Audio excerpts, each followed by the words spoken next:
It was a busy afternoon at the airport. People rushed around with luggage, some laughing, some arguing, some tired from long journeys. Flight 227 to West Africa was ready to board. A few passengers waited in the first-class lounge, sipping drinks and scrolling on their phones. Among them sat a quiet man. His shoes were clean, but not flashy. His bag was small, his face calm but unreadable. He said nothing. He watched everything. He held a first-class ticket. A few people looked at him once, then twice. A man of color, alone in the first-class lounge, just simply? He didn't seem like a businessman, didn't look rich, didn't even have a laptop bag or a wristwatch. But he sat there peacefully, waiting for his flight like everyone else. When the call came, "First-class passengers, please proceed to gate 4, he stood up and joined the line. The flight attendant at the gate was a slim woman with bright red lipstick and golden hair tied in a bun. Her name tag read Rhoda. She smiled brightly at the man in front of him, a white man in a designer suit, and scanned his ticket. "Welcome aboard, sir," she said with charm. Then came the quiet man. She looked at his dark face, then at his simple clothes. Her smile faded instantly. "Excuse me, sir?" she said, blocking him with her arm. "You must be lost. This lane is for first class." He quietly handed her his ticket. She stared at it with her face tightened. "Seat 2A? This must be a mistake," she muttered, almost to herself. She looked him up and down, her eyes filled with disbelief. "Sir, this flight is not for the person of your color. You can't sit here." People nearby turned to look. "Excuse you?" he asked calmly. Rhoda's voice grew louder. "I said this flight is not for someone of your color. You must have booked economy by mistake. Maybe someone used your card." A gasp came from a young woman behind him in line. A man in business clothes frowned deeply. Phones started to rise, passengers beginning to record, but Rhoda didn't stop. "Let's not waste time, sir. We'll refund your money," she said, waving her hand as if brushing dirt off her uniform. "Now, kindly step aside. You're holding up the line." Still, the man didn't move. He looked at her quietly, his eyes steady but kind. "I bought a first-class ticket.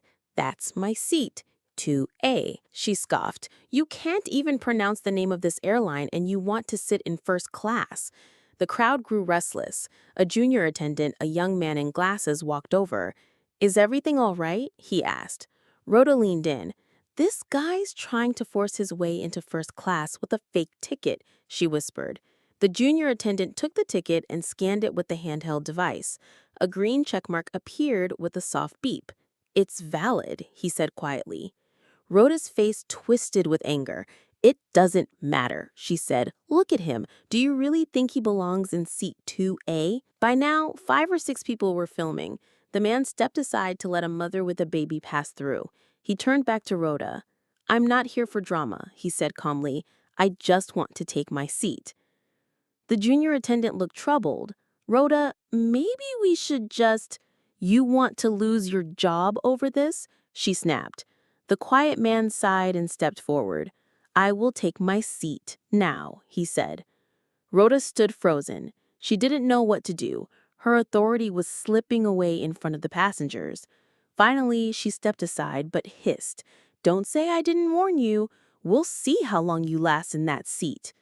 He walked in quietly. The passengers stared, some in support, others in confusion. The cabin was calm and cool. The air smelled of leather seats and soft cologne. Seat 2A was by the window. He placed his bag in the overhead bin and sat down. From his pocket, he took a small notebook and pen. He began to write. Not a word, not a frown, not even a sigh. Behind him, Rhoda entered the cabin. She watched him for a while, then turned to serve drinks to other passengers, ignoring him. 3 rows away, the French CEO, François Delacour, adjusted his tie and leaned back in his seat. He glanced at the dark-skinned man briefly, but said nothing. A soft chime came from above. "Ladies and gentlemen, we are preparing for takeoff. Please fasten your seatbelts." The man closed his notebook and looked out the window as the engines roared to life. High above the clouds, the world below disappeared. But inside that plane, a storm was just beginning. No one, not the French CEO, not the rude flight attendant, not even the passengers watching silently, knew who the quiet man in seat 2A really was. But they would find out soon. And when they did, the shame would shake them to their bones. The airplane soared above the clouds, cutting through the sky like a silent arrow. Inside the first-class cabin, the mood was calm on the surface, but underneath it was tense. The quiet man in seat 2A sat with his seatbelt fastened. He didn't ask for champagne, he didn't stretch his legs like the others, he simply stared out of the window with deep, thoughtful eyes. He looked like someone who had seen many things, but carried them quietly inside his heart. Flight attendant Rhoda moved around the cabin offering drinks and snacks.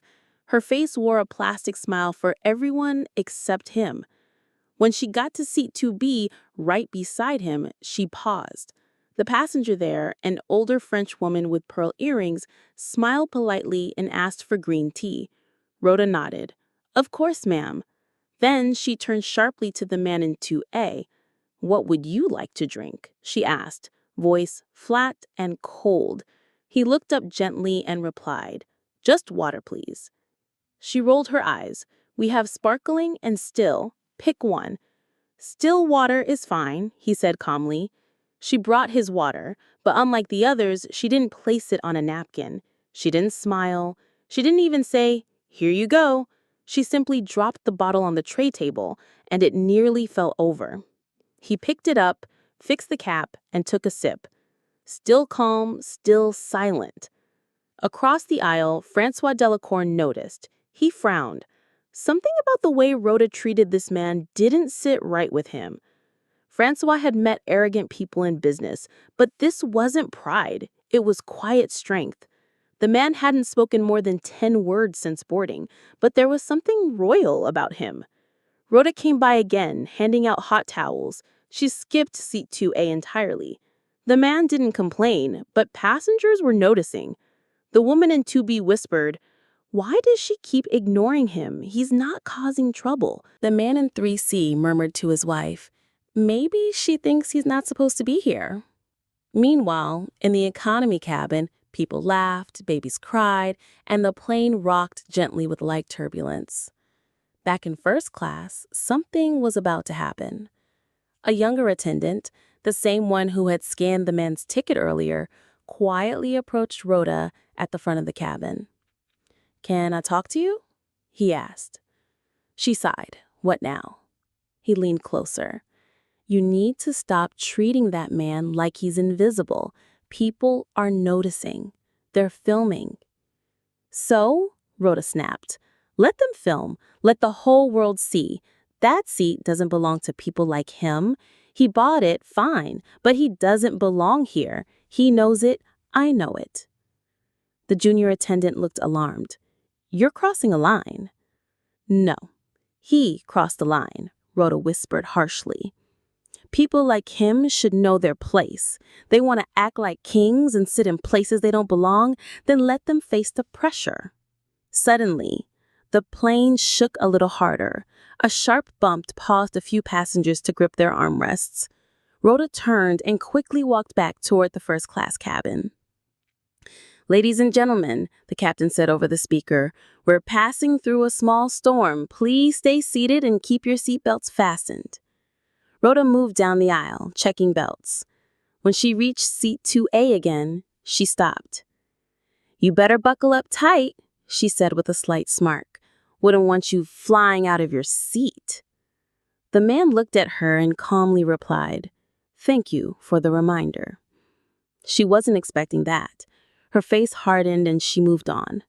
As the turbulence passed and calm returned, lunch was served. Trays of fancy meals were placed before the first-class passengers. Rhoda dropped a tray in front of the man.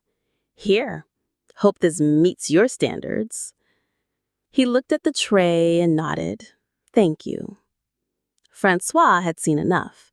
He leaned toward Rhoda and said quietly, "Excuse me, but why are you treating that man with such disrespect?" Rhoda's face turned red. "Sir, Please mind your business." Francois didn't back down. "I am. This is my business. I paid for peace, not to watch you insult a paying passenger." Other passengers nodded. Someone in the back of the cabin clapped once. Rhoda turned on her heels and stormed to the galley.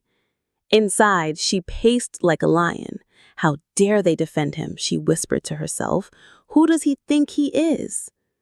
In seat 2A, the quiet man closed his eyes and breathed slowly. He was used to storms, both in the sky and on the ground. But this storm had a different weight. This was not just about color. It was about dignity, about silence being tested, about patience under fire. Suddenly, there was a call on the intercom. "Cabin crew, prepare for arrival, 30 minutes to landing." The passengers sat up straighter, trays were cleared, bags were zipped, but tension remained in the air. Rhoda returned to first class one last time before descent. She stood near 2A, arms folded, staring at him. "I hope next time you choose the right cabin," she said coldly. "You're lucky we didn't throw you out before takeoff." He looked up, his voice was steady. "Sometimes the seat we choose is not just about money. It's about what we represent.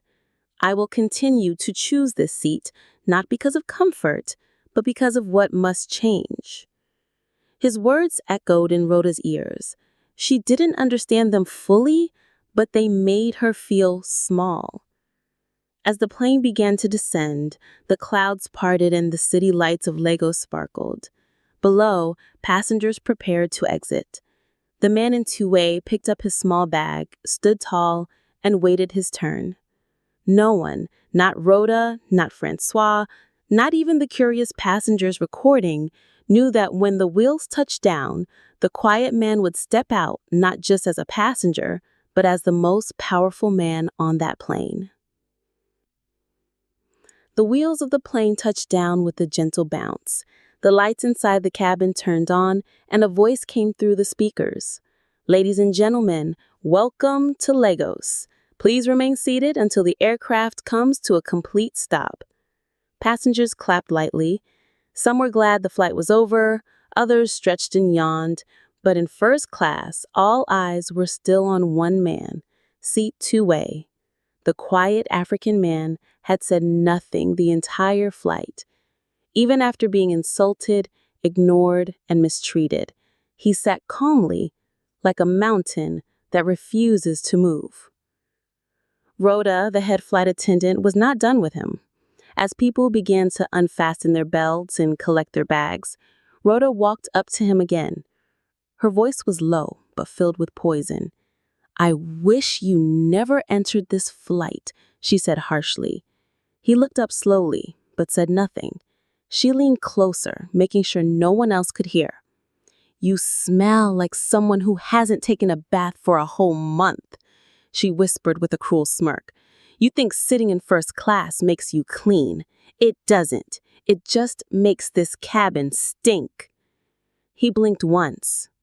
Still, he said nothing. But his eyes, deep and full of silent strength, met hers with calm power. The woman sat in seat 2B. The older French lady saw Rhoda leaning in. She couldn't hear everything, but the look on Rhoda's face said it all. "That's enough," she said firmly. Rhoda turned to her. "Stay out of this." The woman shook her head. "No, I won't. You're out of control and you've gone too far." Rhoda laughed nervously. "You think he belongs here? Look at him." Francois Delicourt, the French CEO, stood up slowly. He had been silent long enough. "Rhoda," he said, "you have embarrassed yourself, you have embarrassed this airline, and you've embarrassed all of us." Rhoda froze. "He has done nothing wrong," Francois continued.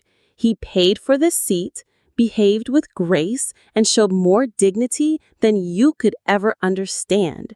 You may not know who he is, but I can tell he is a man of great worth." Rhoda's face turned red with anger and shame. "I did what I thought was right. We have standards here." "No," Francois said sharply. You have prejudice. That's what you have. By now, other passengers had gathered near first class. Some had heard parts of the argument, others had seen it all from start to finish. Several were still recording. The cabin door opened. A soft breeze from outside entered the plane. Airport staff waited below with steps leading to the ground. But something was different. Down on the tarmac, a black car with dark windows was parked near the aircraft. 5 uniformed soldiers stood at attention. A long red carpet had been rolled out beside the steps. Passengers leaned toward the windows. "Is there a celebrity on this flight?" someone asked. "Maybe a royal family member," another said. Rhoda looked confused. "We didn't get any VIP alert." Then something strange happened. The junior flight attendant who had scanned the man's ticket earlier walked up to Rhoda. He looked nervous but serious. "Rhoda," he said, holding out his phone, "you need to see this." She grabbed the phone and looked at the screen. It was a photo. Her face dropped. It was the man in seat 2A, but not in an airplane.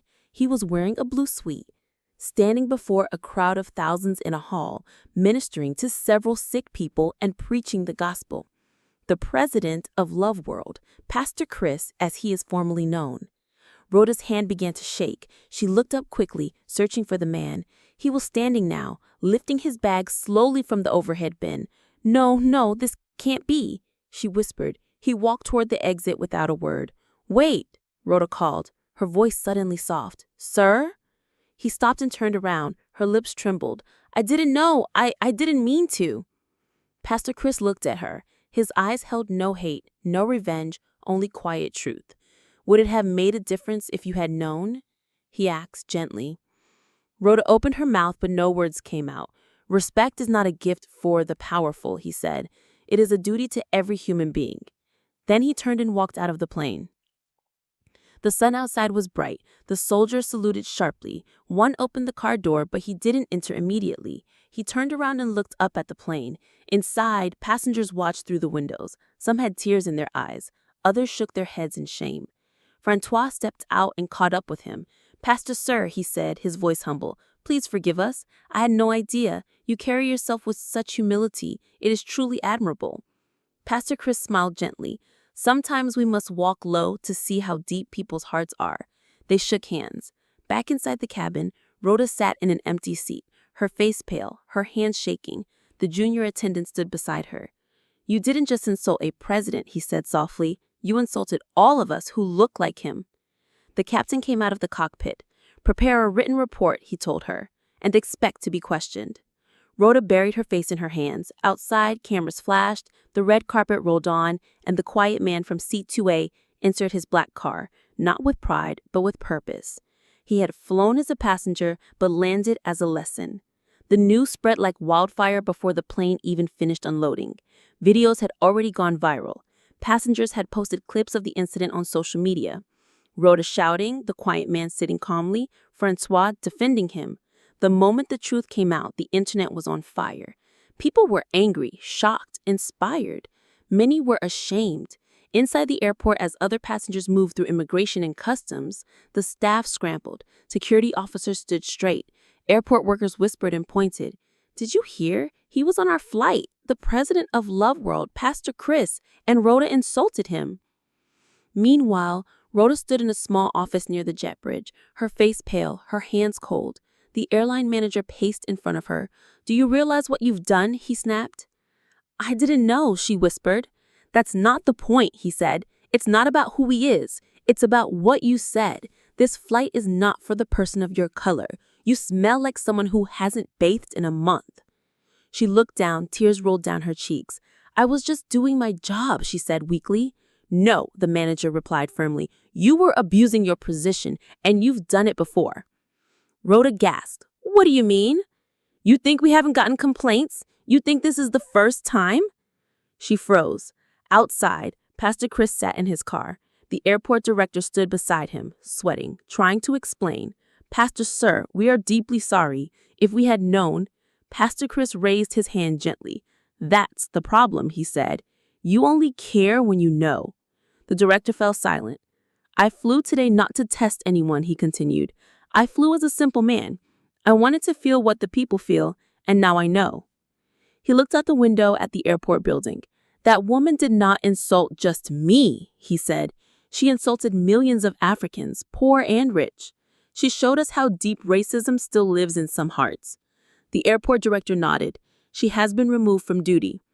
He said nothing. His silence spoke louder than anger.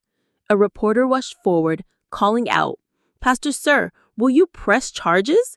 He looked at her with calm eyes. "No," he said. "I don't need to jail anyone to make a point. The whole world has seen what happened. Let that be enough." Back inside, Rhoda sat alone. Her uniform now felt like a heavy costume. Her phone buzzed again and again. Hundreds of messages, some from strangers, others from old friends. "You are trending for the wrong reason. How could you say such things? I hope you're ashamed of yourself." One message stood out. It was from her own mother. "I raised you better than this. I am disappointed." Rhoda dropped the phone. She wanted to scream, to cry, to run away, but she had to face it, all of it. Later that evening, a press conference was held at the Love World Convocation Arena in Lagos, Nigeria. Pastor Chris stood on the stage in a suite now. The congregation had gathered. It was a global service streamed on Love World networks, YouTube, and many other social media platforms. He spoke slowly, clearly, for the whole world to hear. "This morning, I boarded a plane as a regular passenger," he began. "I did not wear a title. I did not carry an entourage. I did not need people to know my name." He paused, but what I received was more than poor service. It was hate, disrespect, and shame, not for me, but for those who think power only wears a suit and tie, for those who believe that skin color decides status. He looked directly into the camera. "I want the world to understand, no human is above another. You don't need to be famous to be treated with respect. You only need to be a person." The congregation clapped. Some shouted yes. Pastor TT shouted, "Yes, sir." He said, "I forgive her." Gasps filled the air. "Yes, I forgive her," he repeated. "Not because I'm weak, but because the lesson has already been delivered. She has seen the consequences of her actions. Now she must choose to grow or remain small." He ended his message with a final line. "May we never forget, true power is not in the title you carry, but in the way you treat others." The audience stood and clapped. That night, news channels across the world replayed the story again and again. People shared it in schools, homes, offices. Students spoke about it in class. Teachers used it as a lesson. Judge no one by their appearance. Everyone deserves respect. You never know who someone truly is. Rhoda, still locked in her room, watched the speech. Her eyes red, her face tired. She couldn't sleep. She couldn't eat. The guilt was heavy, but one thing stuck in her heart. "I forgive her." It broke her. She sat down and wrote a letter by hand. No cameras, no PR team, just her words. "Dear Pastor Chris, I am sorry. Not because you are a well-respected man of God, but because you are a human being, and I failed to treat you as one. I was blind with pride, poisoned by ignorance. You showed me the kind of strength I've never seen. You had every right to humiliate me, and yet you forgave me. I will never forget this lesson, and I pray that one day I can prove I've changed. Rhoda." She sent the letter. She didn't know if he would ever read it, but somewhere deep inside, she hoped. At the Love World headquarters, Lagos, Nigeria, Pastor Chris sat in his office. The sun poured through the window behind him. A letter lay on his desk.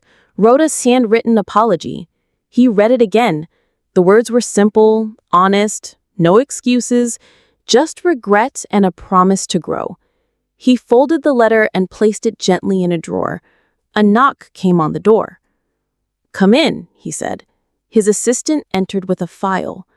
"Pastor, sir, we've received hundreds of letter support from citizens, apology messages from airline staff, even artwork from children. The people were touched, sir." He nodded.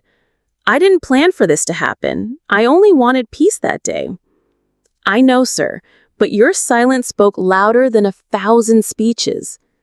Pastor Chris stood and walked to the window. "I've been thinking," he said. "It's not enough to forgive. We must also educate. What happened that day is not just a mistake. It's a mirror showing us what still exists in many hearts." He turned to his personal assistant. "Prepare a global campaign," he said. "We'll call it the Love World Dignity Project. Let's teach respect in schools, train customer service teams, and promote kindness across all levels. Let this story be more than news. Let it be change." The personal assistant smiled. "Yes, Pastor Sir." Meanwhile, in France, Rhoda had not returned to work. She had been suspended without pay while the airline reviewed the case. But she was not wasting time. Every day, she volunteered at a local shelter for immigrants and refugees. She listened to their stories. She served them food. She cleaned bathrooms and folded bed sheets. She no longer looked at people the same way. That night, Rhoda cried again, not from shame, but from realization. The damage caused by words could last years, even in small hearts. She wrote again to Pastor Chris. "Dear Pastor Sir, I don't expect another reply, but I wanted to let you know I'm changing, not because I was caught, but because I was wrong. Every day I meet people who remind me of you, quiet, gentle, but full of worth. Thank you for your silence. It shouted loud enough to wake me up. Rhoda." Months later, Pastor Chris held a crusade in South Africa, at the Coca-Cola Dome. In his usual white suit, the hall went silent. "My story is not special," he began. "Millions of people face disrespect every day, simply because of how they look. Not because they've done wrong, but because someone decided they weren't good enough." He paused, looking around. "I was called dirty, told I didn't belong, laughed at. Not as a man of God, but as a man with dark skin. And I stayed silent, not because I couldn't speak, but because I wanted to listen." The congregation leaned forward. He said firmly, "Listen to the pain of others, to your own thoughts, to the voice in your heart that tells you everyone deserves respect." He ended saying, "If your power makes others feel small, it is not power, it is weakness." The congregation stood. Applause thundered through the hall. That same quote was later painted across the school walls, printed on shirts, and shared on posters in airports around the world. If your power makes others feel small, it is not power, it is weakness. Years later, many would look back at that one flight as the day the world paused to reflect, the day a man of God taught the world about dignity, the day a proud woman broke and rebuilt her heart, the day silence roared louder than hate. And so, the lesson lived on, not just in books or speeches, but in how people treated the one sitting beside them, whether in first class, economy, or on the street. Dear viewers, if you enjoyed this video, don't forget to hit the subscribe button, like, share with your friends, and turn on the post notification bell so you'll be the first to know whenever we upload a new video. Thank you for watching.